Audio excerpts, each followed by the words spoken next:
എന്തൊക്കെയുണ്ട് വിശേഷങ്ങള്? എല്ലാവർക്കും സുഖം തന്നെയല്ലേ? ഞങ്ങളിവിടെ സുഖമായിരിക്കുന്നു. അപ്പോൾ ഞാനിന്ന് വന്നിരിക്കുന്നത് ഒരു പുതിയ വിഭവമായിട്ടാണ്. അതായത് നമ്മുടെ ഫിഷ് ഫ്രൈ. ഫിഷ് ഫ്രൈ അല്ല, ഫിഷ് ഫ്രൈ എന്ന് പറയാൻ പറ്റില്ല, തവ ഫ്രൈ. അത് പച്ചമുളക് തവ ഫ്രൈ. റെസ്റ്റോറന്റ് സ്റ്റൈലാണെന്ന് വേണമെങ്കിൽ പറയാം. പക്ഷെ വളരെ എളുപ്പമാണ് തയ്യാറാക്കാൻ. അതേസമയം നല്ല രുചിയാണ്. രാജേട്ടൻ എന്തായാലും അപ്രൂവ് ചെയ്തിട്ടുണ്ട്. അതാണ് ഞാൻ വീഡിയോ ആയിട്ട് വന്നിരിക്കുന്നത്. ശരിക്കും പറയാൻ കാന്താരി മുളക് വെച്ചിട്ടാണ് ഇത് ചെയ്യുന്നത്. പക്ഷെ എൻ്റെ അടുത്ത് കാന്താരി ഇല്ലാത്തതുകൊണ്ടാണ് പച്ചമുളക് വെച്ച് ചെയ്തത് കേട്ടോ. മാത്രമല്ല എല്ലാവരുടെ കയ്യിലും അവൈലബിൾ ആയിട്ടുള്ള എന്തായാലും പച്ചമുളക് ആയിരിക്കുമല്ലോ. അപ്പോൾ കാന്താരിയാണ് ഇതിനേക്കാളും ടേസ്റ്റ് കൂടുതലായിരിക്കും. അപ്പൊ കാന്താരി ഉള്ളവർ കാന്താരി വെച്ച് ചെയ്യുക, അല്ലെങ്കിൽ പച്ചമുളക് വെച്ച് ചെയ്യുക. അപ്പൊ എന്തായാലും തയ്യാറാക്കി നോക്കിയതിന് ശേഷം ഫീഡ്ബാക്ക് പറയുക. അതുപോലെ തന്നെ മാക്സിമം ഷെയർ ചെയ്യുക, നമ്മളെന്ന് സപ്പോർട്ട് ചെയ്യാം കേട്ടോ. അപ്പൊ ഒട്ടും താമസിച്ചിട്ട് നമുക്ക് എങ്ങനെയാണ് പച്ചമുളക് തവ ഫിഷ് ചെയ്യാം എന്ന് നോക്കിയിട്ട് വരാം. ഓക്കെ, അപ്പൊ നമുക്ക് പച്ചമുളക് ഗ്രിൽഡ് ഫിഷ് ഉണ്ടാക്കാം. ഗ്രില്ല് എന്ന് പറഞ്ഞു കഴിഞ്ഞാൽ ഗ്രില്ല് മറ്റേ രീതിയിലുള്ള ഗ്രില്ലല്ല എന്നാൽ പോലും. അപ്പോൾ ഞാനിവിടെ പച്ചമുളക് വെച്ചിട്ടാണ് ചെയ്യുന്നത്. അതേസമയം നമുക്ക് കാന്താരി മുളക് വെച്ച് ചെയ്യുന്നതാണ് കുറച്ചും കൂടെ സൂപ്പർ. പക്ഷെ ഇപ്പോൾ എൻ്റെ അടുത്ത് കാന്താരി മുളക് ഇല്ലാത്ത കാരണം പച്ചമുളക് വെച്ചിട്ടാണ് നമ്മൾ ചെയ്യാൻ പോകുന്നത് കേട്ടോ. അതിന് വേണ്ടി 1/2 കിലോ മീനാണ് എടുത്തിരിക്കുന്നത്. നിങ്ങൾക്ക് ദശ കട്ടിയുള്ള ഏത് മീൻ വേണമെങ്കിലും ഉപയോഗിക്കാം. ഞാനിപ്പോൾ ഇവിടെ എടുത്തിരിക്കുന്നത് പൂമീനാണ് കേട്ടോ. ഇത് നമുക്ക് മാറ്റി വെക്കാം. ഇതിലേക്ക് വേണ്ടിയുള്ള മസാല റെഡിയാക്കണം.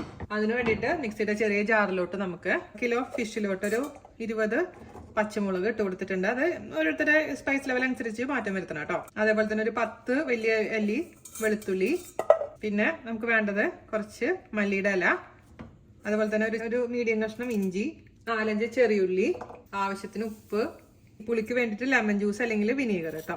അത് നമ്മൾ ഈ മസാല അരച്ചതിന് ശേഷം ഒന്ന് ടേസ്റ്റ് ചെയ്ത് നോക്കുക. പുളി കുറവ് പോലെ തോന്നുന്നുണ്ടെങ്കിൽ എക്സ്ട്രാ ഒഴിച്ചു കൊടുക്കുക. ആദ്യം തന്നെ ഒരുപാട് പുളി ഒഴിക്കണ്ട കേട്ടോ. വലിയ ചെറുനാരങ്ങ പകുതി ഒഴിച്ചു കൊടുത്തിട്ടുണ്ട് നീര്. പിന്നെ നമുക്ക് വേണ്ടത് ഒരു അല്പം മഞ്ഞൾപ്പൊടി. മഞ്ഞൾപ്പൊടി ചേർത്തിട്ടില്ലെങ്കിൽ എന്താണെന്ന് അറിയാമോ, ഈ മീൻ വെളുത്തിരിക്കും. അപ്പൊ അതുകൊണ്ട് മഞ്ഞൾപ്പൊടി ചേർത്ത് കൊടുത്തിട്ടുണ്ട്. അതുപോലെ തന്നെ ഒരു അല്പം മാത്രം, ഒരു 2 നുള്ളി മാത്രം കുരുമുളക് പൊടി. ഇതെല്ലാം കൂടെ ചേർത്ത് നന്നായിട്ട് അങ്ങ് അരച്ചെടുക്കാം. ഞാനിവിടെ കുറച്ച് വെള്ളം കൂടെ ചേർത്ത് നല്ല ഫൈനായിട്ട് അരച്ചെടുത്തിട്ടുണ്ട്. നല്ല ഫൈനായിട്ട് അരക്കണം കേട്ടോ. ഇനി ഇതിന്റെ രുചി നോക്കുക. ഒരല്പം ഉപ്പ് മുന്നോട്ട് നിൽക്കണം, ഒരുപാടല്ല.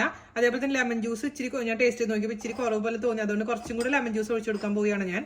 ഓക്കെ, അതേപോലെ തന്നെ കുറച്ചും കൂടെ ഉപ്പ് കുറവുണ്ട്, അതും കൂടെ ചേർത്ത് മിക്സ് ചെയ്യാം. ഇനി നമുക്ക് എന്താ ചെയ്യേണ്ടതെന്ന് വെച്ച് കഴിഞ്ഞാൽ ഈ കൂട്ട് നമ്മുടെ മീനിൽ പുരട്ടി കൊടുക്കുക. ഒരു 20 മിനിറ്റെങ്കിലും മിനിമം നമുക്ക് മാരിനേറ്റ് ചെയ്ത് കൊണ്ട് വെക്കുക. ഫ്രിഡ്ജിൽ വെക്കുക അല്ലെങ്കിൽ പുറത്ത് വെക്കുക. അതിനുശേഷം നമുക്ക് അങ്ങ് കുക്ക് ചെയ്തെടുക്കാം കേട്ടോ. ഞാൻ ഈ പാത്രത്തിലോട്ട് ഈ മസാല ഒഴിച്ചു കൊടുത്തിട്ടുണ്ട്. അതിലോട്ട് ഒരു അല്പം വെളിച്ചെണ്ണ ഒഴിച്ചു കൊടുക്കുക.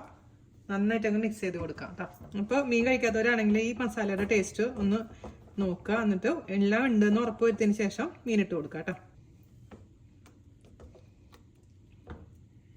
ഇതിപ്പോൾ ഓവർനൈറ്റ് മാരിനേറ്റ് ചെയ്ത് വെച്ച് കഴിഞ്ഞാൽ അത്രയും നന്നായിരിക്കും. ഇപ്പം ഞാൻ എല്ലാ കഷ്ണത്തിലും ഇട്ടും ഈ മസാല തേച്ച് പിടിപ്പിച്ചിട്ടുണ്ട്. ഇത് നമുക്ക് 20 മിനിറ്റ് അടച്ചു വെക്കാം കേട്ടോ. അപ്പോൾ നിങ്ങൾക്ക് ഇപ്പോൾ കരിമീൻ മൊത്തത്തിലും ചെയ്യാട്ടെ. ഇതേപോലെ തന്നെ നന്നായിട്ട് വരഞ്ഞു കൊടുത്താൽ മതി. അല്ലെങ്കിൽ എന്താ പറയുക, ചെറിയ ആവൂലി ആണെങ്കിലൊക്കെ നന്നായിട്ട് വരഞ്ഞു കൊടുക്കുക. അതിനുശേഷം മസാല അങ്ങ് തേച്ച് പിടിപ്പിച്ചിട്ടും ഉണ്ടാക്കാം. അപ്പോൾ നമ്മുടെ 20 മിനിറ്റ് കഴിഞ്ഞിട്ടുണ്ട് കേട്ടോ. ഒരു പാൻ എടുക്കാം. അതിലോട്ട് നമുക്കൊരു അല്പം വെളിച്ചെണ്ണ ഒഴിച്ചു കൊടുക്കാം കേട്ടോ. ഇത്ര മതി, ഒരു ടീസ്പൂൺ മാത്രം മതിയാവും. ഇതൊന്ന് ചൂടാവുന്ന സമയത്ത് നമുക്ക് ഇതിലേക്ക് ചെറിയുള്ളി 4-5 എണ്ണം ഇട്ട് കൊടുക്കാം. അതൊന്ന് ബ്രൗൺ കളർ ആവട്ടെ. കുറച്ച് കറിവേപ്പില ഇട്ട് കൊടുക്കാം. ഇനി നമുക്ക് ഇതിലോട്ട് മീനിന്റെ കഷ്ണങ്ങൾ ഓരോന്നായിട്ട് വെച്ചു കൊടുക്കാം. ചെറിയ തീയിലാണ് ഞാൻ ഇപ്പോൾ ഇട്ടിരിക്കുന്നത് കേട്ടോ. ആ മസാലയോട് കൂടി തന്നെ ഇടുന്നേ. ഇത് നമുക്ക് കുറച്ച് നേരം കഴിഞ്ഞ് തിരിച്ചിടാം. ഒരു 3 മിനിറ്റ് കഴിഞ്ഞിട്ടുണ്ട്. നമുക്കൊന്ന് തിരിച്ചിടാം. ഈ ഭാഗം ഒരു 3 മിനിറ്റോളം കുക്കാവട്ടെ കേട്ടോ. ഇപ്പുറത്തിരിക്കുന്നത് നമ്മൾ ഈസി പീസി ആയിട്ടുള്ള ഒരു ഉണക്കമുളക് ചിക്കനാണ്. കാന്താരി മുളകാണെങ്കിൽ 25-30 എടുക്കേണ്ടതായിട്ട് വരും. അപ്പോൾ പച്ചമുളക് ആയതുകൊണ്ട് പിന്നെ നമ്മളെ കയ്യിൽ കിട്ടുന്ന പച്ചമുളകിന്റെ എരിവ് അനുസരിച്ച് മാറ്റം വരുത്തണം കേട്ടോ. പിന്നെ നിങ്ങളുടെ ഇഷ്ടത്തിനനുസരിച്ചും അത് മാറ്റം വരുത്തണം. ഇപ്പം അപ്പുറത്തെ സൈഡ് 3 മിനിറ്റ് ആയിട്ടുണ്ട്. നമുക്കിനി ഇതിലേക്ക് തേങ്ങാപ്പാൽ ഒഴിച്ചു കൊടുക്കും. നല്ല കട്ടി തേങ്ങാപ്പാൽ ഒരു 1/4 ഗ്ലാസ് കേട്ടോ. തേങ്ങാപ്പാലിൽ നിന്നുള്ള വെളിച്ചെണ്ണയും കൂടെ അങ്ങ് ഇറങ്ങിക്കോളും. എന്നിട്ട് നമുക്ക് പിരിഞ്ഞ പോലെ തോന്നും, പക്ഷെ അത് കുറച്ച് കഴിയുമ്പോൾ ഗ്രേവി ആയിട്ട് അങ്ങ് കറക്റ്റ് ആയിക്കോളും. പിന്നെ ഇതിൻ്റെ രുചി നോക്കാൻ മറക്കരുത്. ഉപ്പ് കുറവ് പോലെ തോന്നുകയാണെങ്കിൽ ഉപ്പും കൂടെ ചേർത്ത് കൊടുക്കണേ. ഞാനൊരു അല്പം ലെമൺ ജ്യൂസ് അവസാനം ഒന്ന് പിഴിഞ്ഞൊഴിക്കുന്നുണ്ട്. ആണെങ്കിൽ നമുക്ക് അടച്ചു വെച്ചിട്ട് ഒന്ന് കുക്ക് ചെയ്യാം. അപ്പോൾ പിന്നെ നല്ല സോഫ്റ്റ് ആയിക്കോളും. വീണ്ടും ഒന്ന് തിരിച്ചിടുക. പെട്ടെന്ന് റെഡിയാവുന്നൊരു ഗ്രിൽഡ് ഫിഷാണ് കേട്ടോ. ആ തേങ്ങാപ്പാലിൽ നിന്നുള്ള വെളിച്ചെണ്ണ കണ്ട് പിരിഞ്ഞ് വന്നിട്ടുണ്ട്. അപ്പം നമുക്ക് ഓഫ് ചെയ്യാം കേട്ടോ. പെർഫെക്റ്റ് ആയിട്ട് വന്നിട്ടുണ്ട്. നമുക്കിനി അവസാനമായിട്ട് കുറച്ച് കറിവേപ്പിലയും ഇട്ട് കൊടുക്കാം. അതുപോലെ തന്നെ ഒരു അല്പം മാത്രം വെളിച്ചെണ്ണ ഒന്ന് തൂക്കി കൊടുക്കാം. അല്പം ചെറുനാരങ്ങ നീര് പിഴിഞ്ഞ് ഒഴിക്കാം. അത് നോക്കിയിട്ട് വേണമെങ്കിൽ മാത്രം മതി കേട്ടോ. പിന്നെ നിങ്ങൾ നോക്കിക്കോളൂ, ഉപ്പൊക്കെ കുറവ് പോലെ തോന്നണമെങ്കിൽ ഉപ്പ് ചേർത്തോളൂ കേട്ടോ. ഇത്രയുള്ള പരിപാടി. അതുപോലെ തന്നെ പച്ചമുളകും കൂടി ഇട്ടങ്ങ് അലങ്കരിക്കാം.